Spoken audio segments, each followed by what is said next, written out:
Hey guys, welcome to my channel, and today we're reading When You Make Them Cry by me. So let's get into it. Midoriya.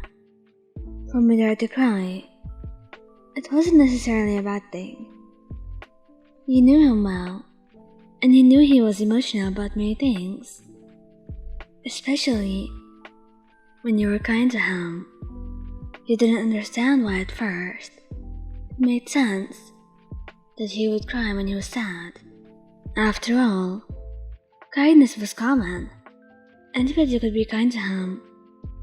And what should be uncommon were the negative interactions. But it seemed like he was so unused to kindness that even the smallest amount of it made him cry, unlike hurtful things that he experienced so easily. Without even crying sometimes, it made your heart hurt because of the implications of it. So you always tried to be careful around him because you knew if he cried when he was sad, then it meant you really upset him and you never wanted to get there. But alas, you still did. He was in the hospital and you were tired. You were tired from chasing him hospital to hospital because he couldn't take care of himself.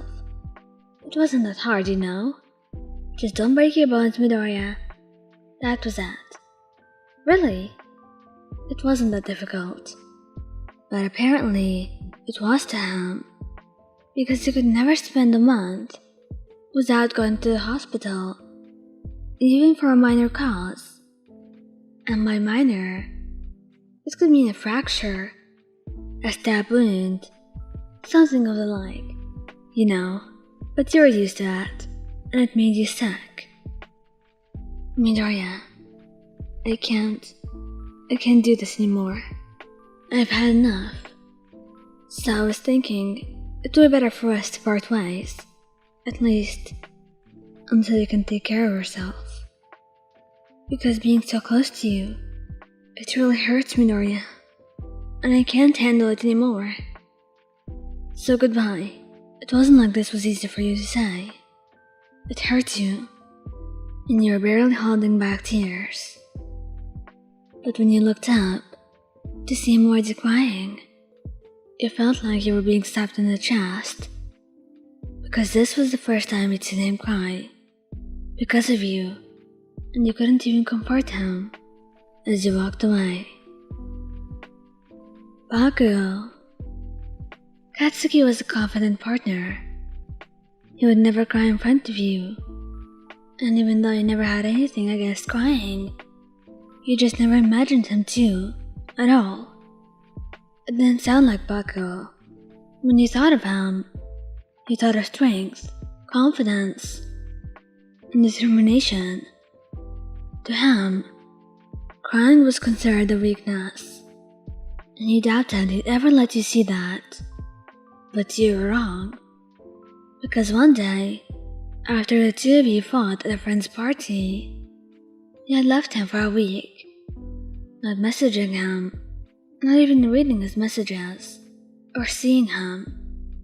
You were completely ignoring him, and he was in shambles. It was Mina's idea. You were upset, and had went to her crying, telling her about what had happened, and she just thought of the idea that if you left him, he would obviously cry about losing you, and never do this again. And while you never believed that, it seems like she really knew it would work, because on the 7th day, when you came back, his eyes were red-rimmed. You couldn't see the tears. He wiped them off quickly, too embarrassed, but he still looked at you as if you had seen a goddess. He was so stunned, probably not even expecting to see you back. So you wrapped your arms around him and kissed his cheek. I'm sorry I left you, Katsu. Please don't hate me, right? But we needed this. I needed some space to myself, and you needed to think about your actions and understand what you did. It hurt me a lot that you never apologized to me, so I had no choice.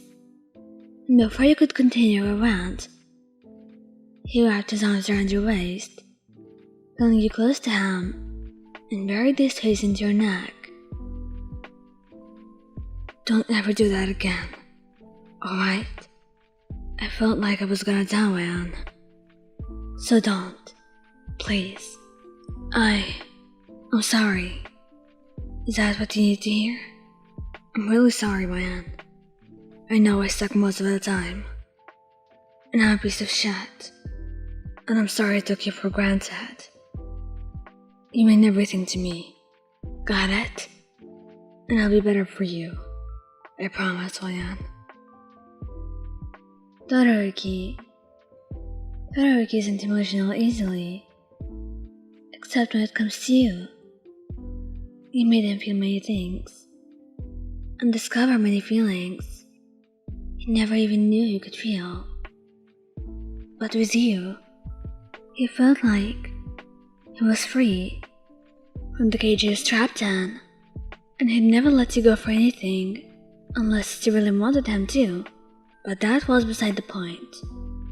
The first time you made him cry was because you were ignoring him. It was an accident.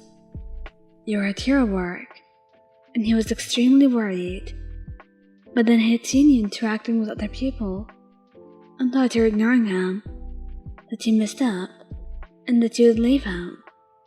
After all, he never had previous experience, so it was a bit awkward trying to figure things out. And eventually, it would result in events like this. When you came back to him, and wrapped your arms around him tightly, asking him about his day, you were never expecting him to cling to you like a lost child, and cry onto your shoulder, apologizing and begging you to just explain what he did wrong, so he would never do it again. You were confused, and you kept asking him what happened, all until he told you and explained the situation. You felt extremely guilty afterwards, and hugged him tightly, kissing all over his face, as he murmured reassurances that he could never upset you, even if he tried. It just made him cry harder, but this time, you knew it was because of relief. Relief he should have never asked to feel for, because he never even did anything wrong in the first place. But you'd stay with him, and would always be there for him, just to make sure he feels better in the end. Sero was extremely chill most of the time, so when you cried when you confessed to him, you were extremely surprised by it. Sero wasn't like that. You knew him, but seeing that look on his face, it made you feel protective of him, even though you knew he didn't need your protection. He was strong enough, probably even enough for the two of you, but you couldn't help it. You wrapped your arms around his neck, cupping his face, and staring into his eyes, his beautiful black eyes, that were so full of emotion and love, and you hoped yours would hold the same amount too.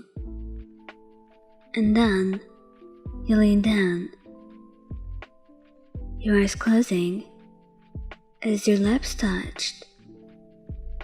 The kiss was gentle, too soft, and it was over a bit too fast, but you knew if you could, you'd be kissing him forever. And when you pulled back, his smile was wider, as tears streamed down his cheeks. I love you, Ryan, so much. You gave him a gentle smile, ruffling his hair. I know you do, and I always will. Got it? Got it. Iida. The first time you made him cry was after the Hosu fight with Stain. You knew about it. Not from him, of course. It was Todoroki. And you were bothered. First, because he didn't tell you. And second, because he put his life and his whole future in danger because he was emotional. This was Iida. He never did anything without thinking about the rules. And there he was, trying to kill a man. He really had no idea what to say to this. It was Todoroki who told you about it, assuming you already knew, because you were close with Iida after all. But nope, he knew nothing about it. He had put his life in danger and made one of the stupidest decisions ever, and then pretended everything was fine. Next thing the Deku squad knew, there were loud voices coming from your room, and the two were hurling insults at one another. Your voice was the loudest, while he tried to calm you down and explain everything to you. He was going to tell you eventually, but he really didn't want you to look down at him and leave him. He had failed you, and you were too scared to say that. Ryan, please don't go. Give me a second chance. I'll explain. Explain what? Your murder attempt? Or basically pretending everything was fine and not telling me anything? Yeah, have fun, Iida. I'm leaving. And just as you're about to open the door, he grabbed you by the arm, stopping you, and when you looked up at him, ready to yell again, you saw there were tears in his eyes, and it made you pause, freezing at the sight. I'm sorry. Please forgive me. Give me another chance, Ryan. I won't do that again. I promise. He was already crying, clinging to you like a lifeline. And if you do, then you can leave me, alright? You sighed softly, stopping and kissing his hair. Alright, but first, I want to take some time to process things. I'll be taking a break, alright? And you too. We both need to think things over. And then, we'll be back. And true to your word, and true to your words, once the two of you got enough space and thought things over, you two were back again to each other, and the two of you apologized for your own mistakes, and owned up to them, and moved on, taking that as an experience to learn from. Shinsou, when you cried, it was rare, and the first time I'd witnessed that was when you two were having a movie night together. You had your arms wrapped around his waist, holding him close to you as you two watched the movie on the screen. Everything was going well, until you noticed that he'd started crying midway through the film. You had no idea why, so you turned around, cupping his face in your hands and pressing a kiss to his cheek. Hey, Toshi, what's wrong? It's nothing. I'm not used to this. You softened, letting out a sigh. He knew about his past, and he knew he didn't deserve this. He deserved to be loved and cared for, and you were more than happy you were able to provide. So I hugged him close, ruffling his hair, and giving it a soft kiss. You have to get used to it now. Alright, baby? Alright. Shouji. It was an accident. You had told him to tell you about his mask, and why he keeps it on. So, he had told you about his story, and how everyone was afraid of him. Now seeing his face even made kids cry, and he didn't want that. He felt extremely insecure about his own appearance, and he was supposed to be a hero. He was supposed to be there and make people feel safe, not scare them, and that's why he always wanted to put it on. But for you, he took it down. just to show you who he really was. And when you started praising him and telling him how good he looked and how much you loved him, he started crying. He had never been told that before. It's been so long since he'd heard someone say that, and for it to feel so genuine too. And then, afterwards, you gave him his first real kiss, as he melted into your arms and held on to you tightly. I'll always love you, Shouji, no matter what. Shigaraki, it was after a mission, when you two were back, along with the rest of the league members. Everyone was injured. It was awful, and didn't go as planned. And you weren't listening either. He kept telling you not to do this and do that, but you threw it all away in the nearest basket you found. And here you were, laid down on the couch, as you had to watch Kirigiri bandage you up, not even knowing if you'll wake up again.